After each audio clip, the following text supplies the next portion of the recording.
first question. Go over here.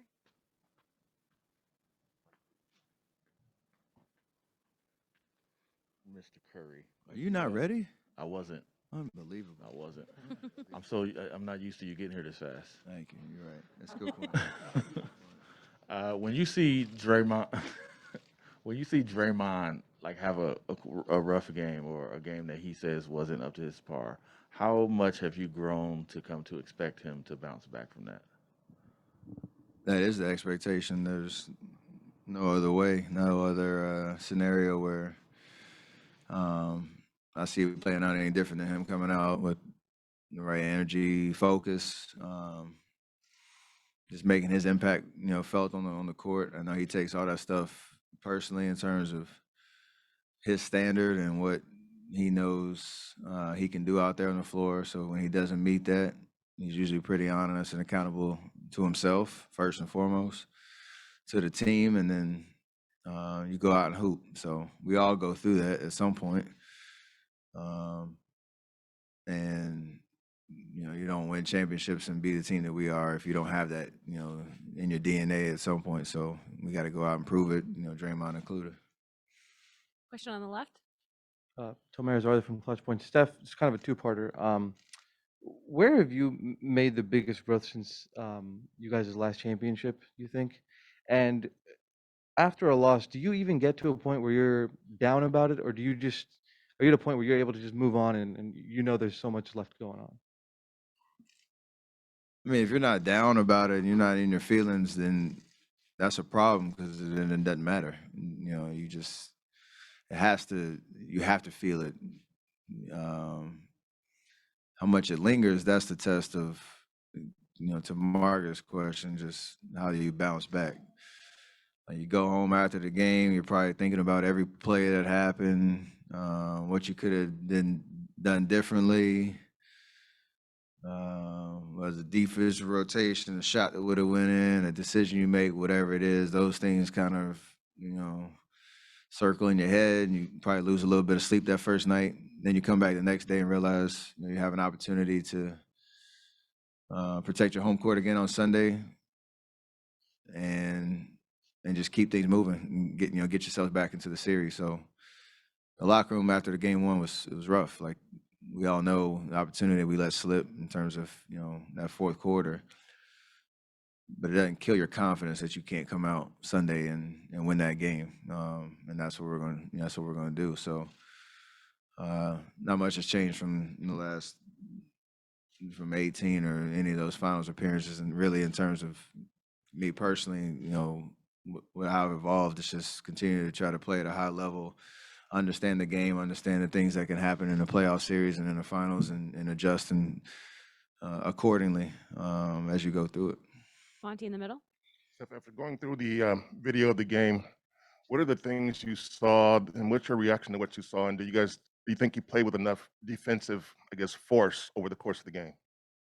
There were spurts, not over the whole course of the game. They're a great team.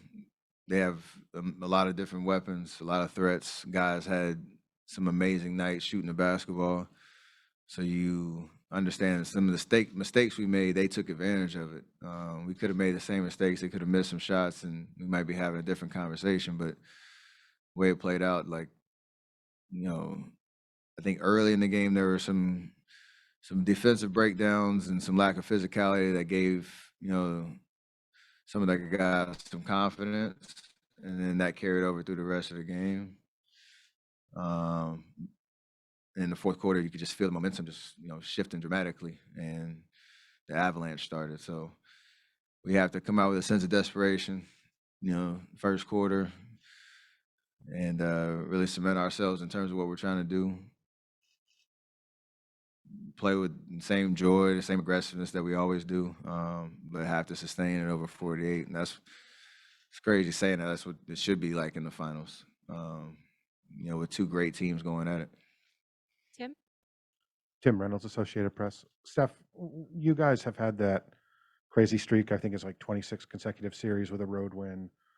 Boston is 8-2 on the road in these playoffs. I mean, obviously you got to be really, really good to get to the finals, but how does really, really good become really, really great on the road? Like, what's the defining characteristic that a team has to have to consistently win on the road at this level?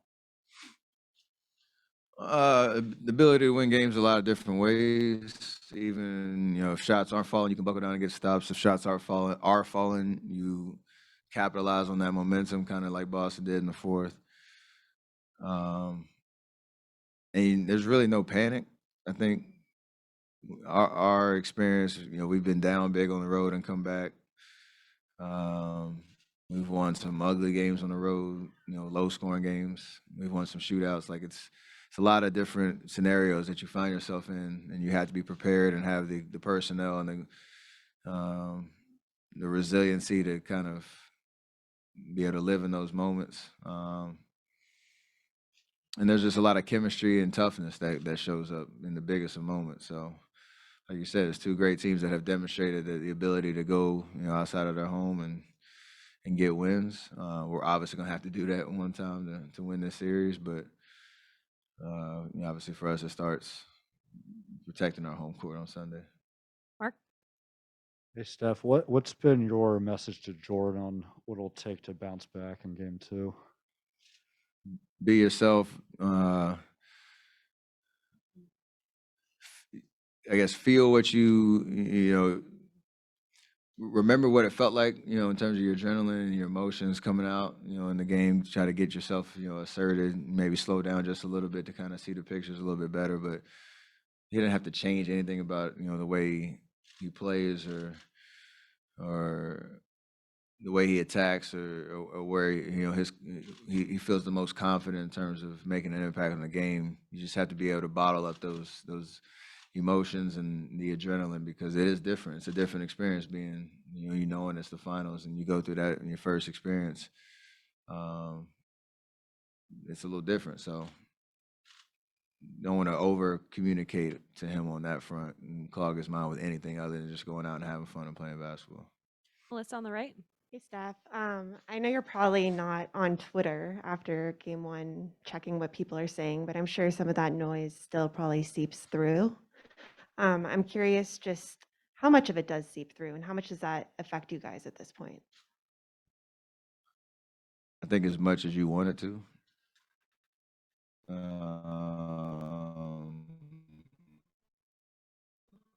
However much attention you want to put on, it comes with experience of knowing narratives change really quickly, and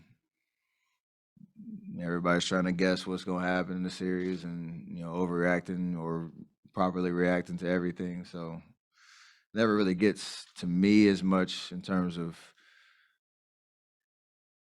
it changing anything other than the expectations I have for myself out there on the court, or, again, the standard that I've set for myself in terms of how I'm supposed to play.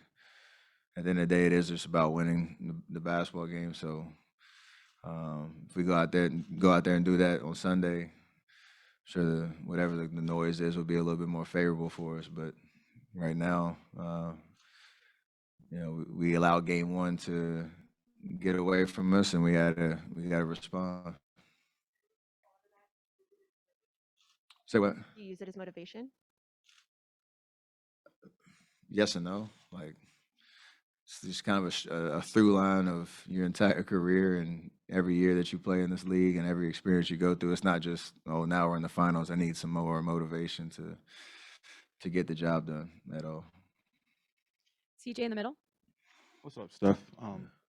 Were you surprised that Gary wasn't in the game 1 rotation? And when he is able to get back on the court, what does he bring to a series like this?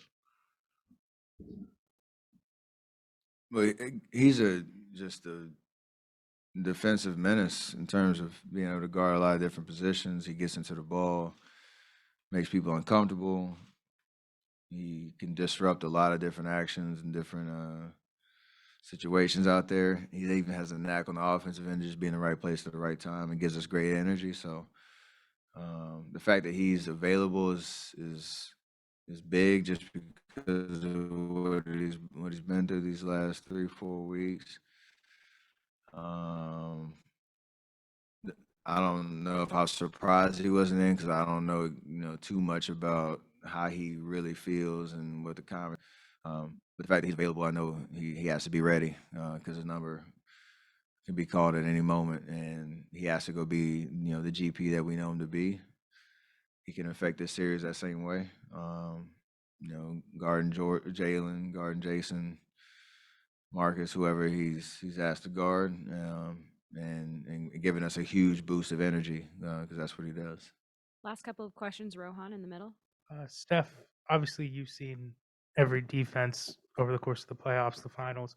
Boston in particular, I think switched more than any team this season. What would you say in general are keys for a Warriors offense to beat teams that are switching? Over the years, what have you guys found success doing when you're trying to beat teams that are switching on you? Yeah, take care of the basketball because the way we move bodies and move the ball, switching is designed to keep everything on the perimeter, keep bodies in between the man and the basket. Try to force you into tough shots, but it also allows some confusion at times if you run your sets hard. One, if you get stops and you can run in transition because it's hard to match up and know where you're switching and all that type of stuff. And like I said, we've seen it before with Houston series, even OKC a little bit back in the day. And they have the personnel to be able to do it. So it's their bread and butter. It's why what worked for them to be a number one defense in the league. But there are ways to attack it. And like I said, we scored 108 points. Game one, that should be, plenty to win a game. We have to get stops ourselves on the other end to allow our offense to do what it does. Last question, Ohm on the right. Steph, Young with ESPN. The other day you said that you felt that this group is resilient. This is the first time, though, that this particular team has been down 0-1. What other moments in this postseason gives you that confidence of why they're resilient? And what did you see and feel from the team the last 48 hours or even this morning? I think you look at like how we responded Game 5 to Game 6 in the Memphis series. Game 4 to 5 in Dallas series. Even moments throughout the regular season where things were starting to get away from us a little bit at times, and kind of have like your come to Jesus moment, like how we need to play right, like how we're gonna flip the script and get things right back on the right track, and we usually responded pretty well, and it's a collective effort of a focus on the defensive end first and foremost, and just an understanding of how we all work together to create good shots on the offensive end. You said it's the first time we've been down 0-1. It's the first time for a lot of things with this particular group, and we're here in the finals for a reason because we figured it out along the way.